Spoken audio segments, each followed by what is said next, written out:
वाणी भक्ति चैनल में आप सभी का स्वागत है। महिलाएं जरूर करें यह वाला उपाय। श्री शिवाय नमस्तुभ्यम, हर हर महादेव। दोस्तों, आप सभी लोग जानते हैं कि 2 जून 2025 यानी सोमवार को पड़ रही है जेठ महीने की 7वीं तिथि। और दोस्तों, यह वह तिथि है जो जेठ महीने में पड़ने वाली सबसे बड़ी तिथि है, क्योंकि यह सोमवार के दिन पड़ रही है और इसका बहुत ही बड़ा और विशेष महत्व होता है। पूजनीय गुरुजी ने कहा है, अगर कभी भी मौका लग जाए और जेठ महीने की 7वीं तिथि सोमवार को पड़ जाए तो आप लोगों को 11 चावल के दाने वाला उपाय तो अवश्य ही करना चाहिए। इन दिनों का संयोग बहुत ही काम आता है। और दोस्तों, पूजनीय गुरुजी ने अपनी शिव महापुराण की कथा में बताया है, इस दिन आपको 11 चावल के दाने वाला उपाय तो अवश्य ही करना चाहिए, क्योंकि ऐसा दिन पूरे साल में सिर्फ एक ही बार आता है। और दोस्तों, आप सभी लोग जानते हैं कि सोमवार का अगर सबसे बड़ा कोई उपाय है तो वह 11 चावल के दाने वाला उपाय है। तो दोस्तों, इस सोमवार के दिन आप लोगों को इस 11 चावल के दाने वाला उपाय ज़रूर कर लेना है। बहुत सारे लोग होंगे जिन लोगों ने इस उपाय को ना किया होगा, मतलब पूरा साल निकल गया है और उन्होंने किसी भी दिन इस 11 चावल वाले उपाय को नहीं किया है। पर दोस्तों, आपके पास एक आखिरी मौका बचा हुआ है जो कि 2 जून के दिन है। तो इस दिन आप कर लेना, भले ही आपने पूरे साल भर इस उपाय को ना किया हो, पर अगर आपने इस जेठ महीने में सोमवार के दिन अगर इस वाले उपाय को कर लिया तो आपको इस उपाय को करने का वह फल मिलेगा आपने कभी कल्पना भी नहीं करी होगी। इसीलिए आप लोग इस वाले उपाय को एक बार ज़रूर कर लेना, ताकि आप लोगों के हाथ से यह मौका ना जा सके और आपको इस उपाय को करने का फल मिल सके। दोस्तों, यह उपाय पंडित जी ने अपनी अभी की ही शिव महापुराण की कथा में बताया है, जिस उपाय को आज हम आपको बहुत अच्छे से समझाने वाले हैं। इस वीडियो को देखने के बाद इस उपाय को समझने के लिए आपको कोई और वीडियो को देखने की ज़रूरत नहीं पड़ेगी। तो चलिए दोस्तों, उपाय को शुरू करते हैं। देखिए, यह इस जेठ महीने के सोमवार के दिन यह इतना खास होता है, इतना महत्वपूर्ण होता है। देखा गया है कभी कभी बड़े पूजा पाठ अनुष्ठान से जो मनोकामना पूर्ण नहीं होते हैं, आइए देखते हैं,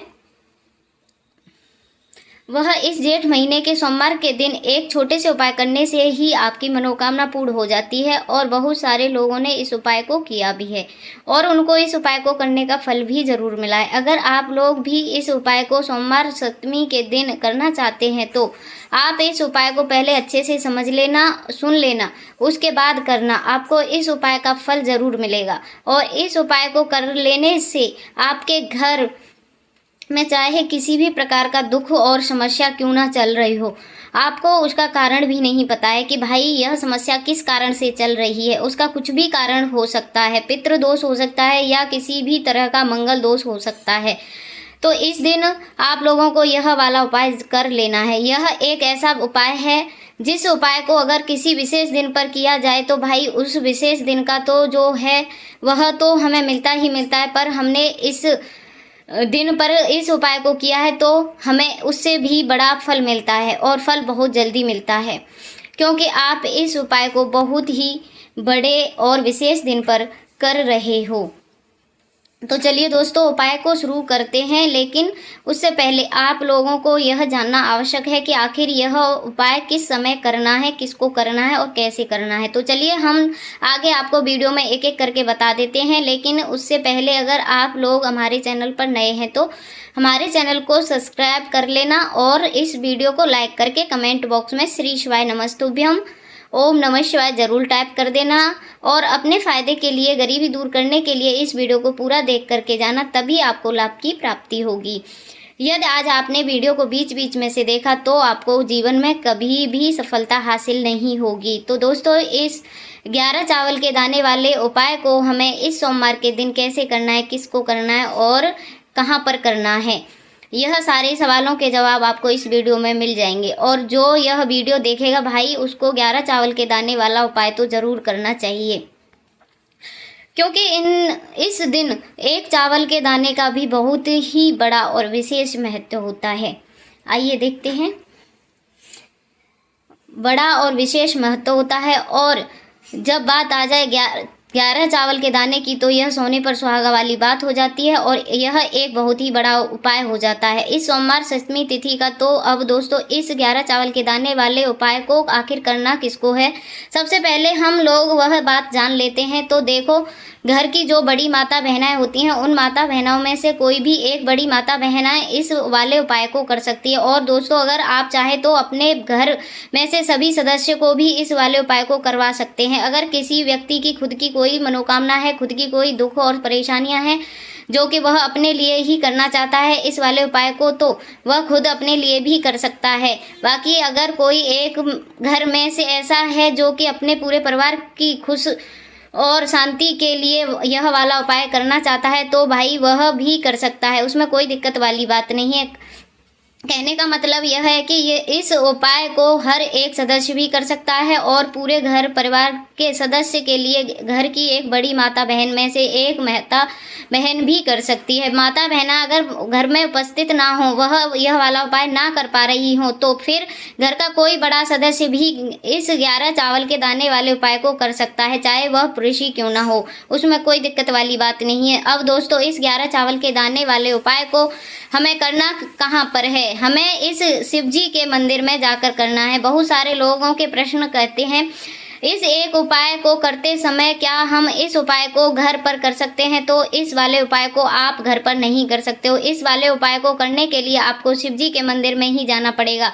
उसके बाद में दोस्तों जो अलग प्रश्न निकल कर आता है वह यह आता है, इस उपाय को लेकर के आखिर इस उपाय को हमें किस समय करना है? सुबह के समय करना है कि शाम के समय करना है? तो देखो इस वाले उपाय को आप लोग सुबह के समय भी कर सकते हो, शाम के समय भी, प्रदोष काल में भी कर सकते हो। अब अगर आप पूछो कि भाई सबसे उत्तम समय कौन सा रहेगा इस 11 चावल के दाने वाले उपाय को करने का, तो हम आपसे बस यही कहेंगे कि इस उपाय को आप सुबह के समय करेंगे तो ज़्यादा बेहतर रहेगा।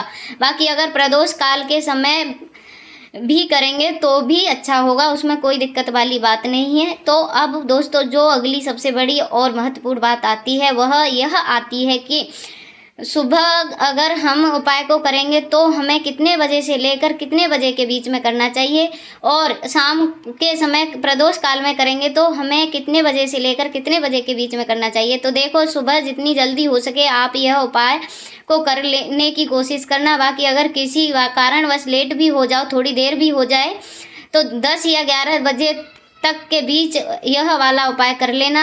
12 बजे से ज़्यादा देरी ना हो, इस उपाय का ध्यान रखना है। इसके बाद में दोस्तों अगर शाम के समय प्रदोष काल की बात करें, प्रदोष काल का जो समय होता है वह शाम के 6 बजे से शुरू हो जाता है। मतलब शाम के 6 बजे से लेकर 7 बजे के बीच का जो समय होता है यह प्रदोष काल का समय होता है। पर अब जो मौसम चल रहा है इस मौसम में जो शाम बहुत देरी से होती है, तो भाई आपको 7 या 8 बजे के बीच में भी कर सकते हो।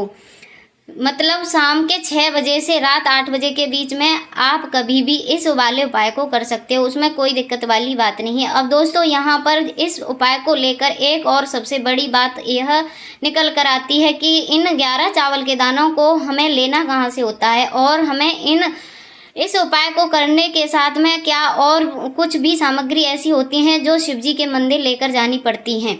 तो देखो यहाँ पर हम आपको बता दें, सबसे पहले आप लोग यह जान लो कि यह जो 11 चावल के दाने हैं यह उपाय है। सिर्फ और सिर्फ आप उपाय की सामग्री लेकर कभी भी शिव जी के मंदिर मत जाना, क्योंकि हमें भगवान जी के सामने यह नहीं दर्शाना है कि अगर हम भगवान शिव जी के मंदिर आए हैं तो अपने फ़ायदे के लिए आए हैं। तो इसीलिए जो भी पूजा सामग्री है, उपाय सामग्री है 11 चावल के दाने, इसके साथ में आपको पूजा सामग्री भी ज़रूर लेकर जानी है। देखो अगर सुबह के समय उपाय कर रहे हो तो सीधी सी बात है, 1 लोटा जल तो आप लेकर ही जाओगे। वहीं 1 लोटा जल अगर मिट्टी का जल हो तो बहुत अच्छा रहेगा। आपके पास इस दिन एक आखिरी मौका रहेगा मिट्टी का जल शिवजी पर चढ़ाने का और उपाय को करने का। बहुत बड़ा आपको इस दिन फल मिलेगा। तो इसीलिए इस दिन आप हो सके तो भाई मिट्टी का जल चढ़ाना, तो अपने साथ में कम से कम 1 लोटा जल तो आपको लेकर जाना ही जाना है। अगर मिट्टी का जल नहीं है तो आप घर का जल ही आप इस्तेमाल कर सकते हैं। इसके अलावा जो भी पूजा सामग्री है, देखो 11 चावल के दाने यह अलग आपके रहेंगे और जो भी आपकी पूजा सामग्री रहेगी वह अलग रहेगी। पूजा सामग्री में आप जो भी चीज़ लेकर जाना चाहें वह लेकर जा सकते हैं, उसमें कोई दिक्कत वाली बात नहीं है। वहीं अगर हम बात करें शाम के समय की, तो शाम के समय शिव जी पर जल नहीं चढ़ाया जाता है। इसीलिए शाम के समय आप लोग एक दीपक तैयार कर लें, जो कि गोलबत्ती का, आटे का, शुद्ध देशी गाय का घी का होगा। तैयार कर लीजिए। यहाँ पर ना इस बात का आपको लोगों को ध्यान रखना है, और इस दीपक को आपके घर से जलाकर नहीं लेकर जाना है, और इसमें गाय माता का शुद्ध घी का प्रयोग करना है। भगवान शिव जी के मंदिर में जाकर ही जलाना है। इस बात का भी आप लोगों को ध्यान रखना है। अब दोस्तों, यहाँ पर हमें इस बात को समझाना है कि यह 11 चावल के दाने हमें लेना कहाँ से है, क्यों हमें दुकान से लेकर आना है, या हमें अपने घर से ही लेना है, या कहाँ से लेकर आना है, और कौन कौन से चावल लेना है, क्योंकि चावल भी बहुत प्रकार के होते हैं। तो देखो, इन सभी सवालों के जवाब आप लोग एक बार में सुन लो कि भाई यह जो उपाय है, इस उपाय में आपको यह नहीं देखना है कि भाई कौन से चावल नहीं, बस जो भी चावल ले रहे हो वह चावल का दाना साबुत होना चाहिए, मतलब साबुत होना चाहिए, टूटा हुआ नहीं होना चाहिए, कटा पिटा नहीं होना चाहिए। यह बात आपको ध्यान रखना है। बाकी आपका चावल बासमती या सादा कोई भी हो चावल, उसमें कोई भी दिक्कत वाली बात नहीं है। तो सीधी सी बात है कि आपके घर में, रसोई में, जहाँ पर आप भोजन बनाते हैं, वहाँ पर जो भी चावल आपकी उपस्थिति हो, उन चावल में से आपको एक कटोरी भर लेना है, या एक मुट्ठी चावल अलग से निकाल कर रख लेना है, क्योंकि हम 11 चावल ही यहाँ पर इन उपाय में लेने वाले हैं। और तो हमें यह चावल के दाने गिनकर निकालने पड़ेंगे। इस बात का आप लोगों को ध्यान रखना है। तो आपने उस चावल की कटोरी में से, यह चावल में से 11 चावल, ऐसे चावल 11 ऐसे चावल के दाने आप लोग निकाल लो कि जो टूटे हुए, कटे पिटे ना हो, जिनमें कोई दाग ना लगा हो, ना अच्छे साबुत चावल के दाने 11 दाने आप लोग निकाल कर ले लो, और उन्हें किसी भी एक कागज़ की पुड़िया में या किसी एक कटोरी में आप रख लो, ताकि यह सुरक्षित रहे, आपका एक भी चावल का दाना उधर उधर ना हो, आपका उपाय भी पूरा अच्छे से हो जाए। तो भाई, जैसे ही आपका उपाय की जो सामग्री है, 11 चावल के दाने ये जो किए हैं, उनके बाद में आपको जो भी अपनी पूजा सामग्री है, सुबह के समय कर रहे हो, या 1 लोटा जल या पूजा सामग्री जो लेकर जाना चाहे उसकी भी तैयारी कर लो। तो शाम के समय जा रहे हो तो भाई अपना जो दीपक है उसे तैयार कर लो, और उपाय को करते समय शुद्धता का विशेष रूप से ध्यान रखना है। सुबह स्नान करने के बाद ही उपाय को करने की तैयारी करना। उसके बाद अगर शाम के समय भी की बात करें तो शाम के समय आपको स्नान करने की ज़रूरत नहीं है, पर शुद्धता का ध्यान रखना है। आपको स्नान तो नहीं करेंगे, पर आप हाथ मुंह धोकर भी इस वाले उपाय को शाम के समय प्रदोष काल में कर सकते हो, इसमें कोई दिक्कत वाली बात नहीं है। तो आप अपने उपाय की तैयारी, पूरी सामग्री तैयार करके आपके पास में जो आपका शिव मंदिर है वहाँ पर पहुँच जाएं। सबसे पहले शिव जी के में जाकर आप लोगों को उपाय नहीं करना है, पहले भगवान के दर्शन करना है, भगवान से आशीर्वाद प्राप्त करना है, फिर शिव जी की शिवलिंग के पास में ही आ जाना है। शिवलिंग के पास में आने के बाद आप जो पूजा सामग्री लेकर गए हैं, जैसे कि सुबह गए होंगे 1 लोटा जल और जो भी पूजा सामग्री लेकर आए हैं, आप उसे भगवान शिव जी की शिवलिंग पूजा कीजिए। सबसे पहले तो 1 लोटा जल ही चढ़ेगा, उसके बाद में आपकी पूजा सामग्री चढ़ेगी। उसके बाद में अगर दोस्तों शाम के समय अगर आप इस उपाय को कर रहे हो तो अपने साथ में जो एक दीपक गोल बाती का लेकर गए हो, अपने हाथ में से लेकर गए हो, उस दीपक को मंदिर में जाकर अपनी माचिस से जला देना, और उस दीपक को शिवलिंग के पास में रखना है। इस दीपक को रखने के बाद ही आप लोगों को अपना यह वाला उपाय शुरू करना है, और दीपक को ज़्यादा पास में मत रखना, वैसे ही गर्मी पड़ रही है, भगवान शिव जी को आँच लग जाएगी।